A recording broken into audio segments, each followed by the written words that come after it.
Good morning, welcome to breakfast with Naga Manchetti and Charlie State. Our headlines today. The Prime Minister says coronavirus testing needs to be increased massively. After it emerged, just 2,000 frontline NHS workers in England have been tested. This is the way through. This is how we will unlock the coronavirus puzzle. This is how we will defeat it in the end. Almost 1 million people applied for universal credit in 2 weeks as financial concerns around the pandemic grow. Good morning. British Airways will suspend 36,000 workers. The airline will announce 80% of its cabin crew, ground staff, engineers and office workers will have their jobs put on hold for the duration of the crisis. And talks will continue this morning on how football best battles the coronavirus. The Premier League's top players are urged to resist wage cuts until they've spoken to their union, as more clubs put non-playing staff on leave and reduce salaries.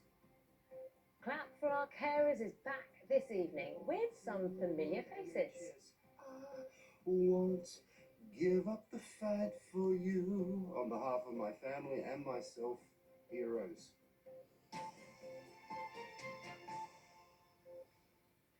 Good morning, it's Thursday, April the 2nd. Our top story this morning, the Prime Minister Boris Johnson has promised to massively increase the testing of health workers for coronavirus after being heavily criticised over his government's handling of the crisis. Just 2,000 out of 500,000 frontline NHS workers in England have been tested so far.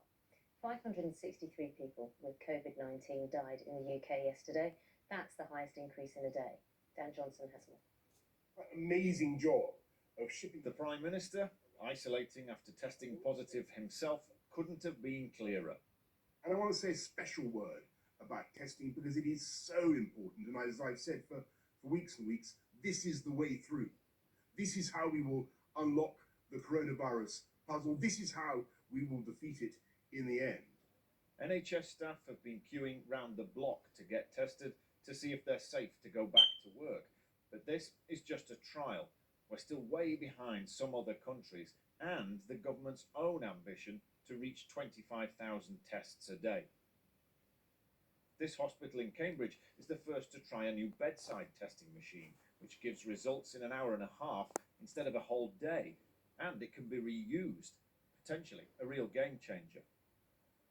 Turning repeated promises into actual test results is a challenge facing the Health Secretary, Matt Hancock, as he gets back to his desk this morning after his own week of isolation.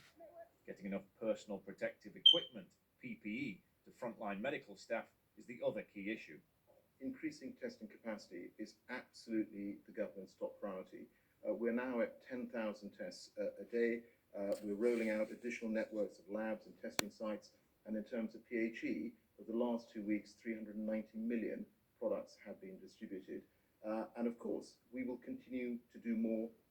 The figures reach new highs each day. 563 people died in the last 24 hours. Across the UK, the virus has now claimed 2,352 lives. And the economic impact is also unyielding. In the last fortnight, nearly 1 million people claimed universal credit, 10 times the number for a normal 2-week period. Airlines have suffered, and British Airways is now close to a deal that will mean 80% of its staff, that's 36,000 cabin crew, ground staff and head office workers, going unpaid. They're not being made redundant, but they'll rely on the government paying most of their wages until planes can fly again.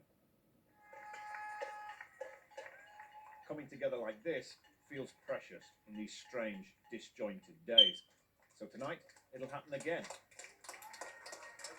A show of strength and support for NHS workers, medics and carers, some we now know giving their lives to this relentless, exhausting and deadly virus. Dan Johnson, BBC News. Let's go straight to our correspondent Andy Moore, who's at that testing facility in Wembley. Morning to you, Andy. So day 2 of the operation there. Tell us a little more about how it's working. Well, the centre here opens at 10 o'clock at the IKEA store here, so it's relatively quiet at the moment, but already we have seen 1 or 2 people turning up, apparently members of the public, and are being turned away. And that was the situation yesterday, certainly when it opened. There was initially quite a long queue, and many of them were members of the public who misunderstood what was going on here and thought they could turn up on spec and just get a test. That is not the case. even if you're a member of the NHS, you have to be invited to come along for this test. You have to be on the list. So there were NHS members of staff, doctors and nurses who want to get back to the front line, who came along here yesterday and were turned away. So the second day today, maybe the word is getting through about how this process works. You may be able to see behind me some of the 5 bays there where people will drive in. There will be a swab taken from the back of their throat and from their nose. Once they get into the bays, that process should be fairly swift. So this process bedding in, it has been set up at very short notice, so it will take some time to get over the rough edges. This centre, very busy yesterday. Others around the country also being set up.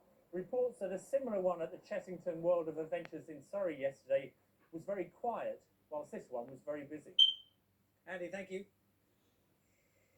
Let's talk to our political correspondent Chris Mason, who's in Westminster for us. Morning, Chris. So it's interesting, wasn't it, hearing what Boris Johnson had to say yesterday when it came to testing, because the questions have been ramped up and the answers not necessarily have been all revealing. Quite, yeah, morning to you, Naga. Very interesting, I thought, the Prime Minister's focus in this latest dispatch from his own quarantine in the flats above Downing Street was on the issue of testing and how crucial he thinks it is to unscrambling the puzzle of coronavirus, as he put it. There are 2 types of tests that the government is looking at. One is, as Andy was talking about, these tests to determine whether people have the virus now, and that's obviously crucial, particularly for NHS staff hoping to get back to the front line as quickly as possible. But then also getting to the bottom of having a test that can establish whether or not you have previously had the virus. That will obviously be crucial as well in the whole process of bringing the lockdown to an end and eventually over the course of the coming months trying to return to some sort of sense of normality. I think what's striking this morning is that the soft peddling, if you like, that has gone on as far as criticism of the government is concerned over the last couple of weeks, because there's a universal acceptance that the government is tackling something on a scale that is unprecedented. That is breaking down now. Very sharp questions coming from usually loyal newspapers in the direction of the government. Sharp questions as well from Labour, particularly around this issue of testing and also personal protective equipment for NHS staff. So some awkward questions for Matt Hancock to answer, the Health Secretary, as he returns to work this morning. Chris, thanks very much for the analysis. Always good to talk to you. See you soon.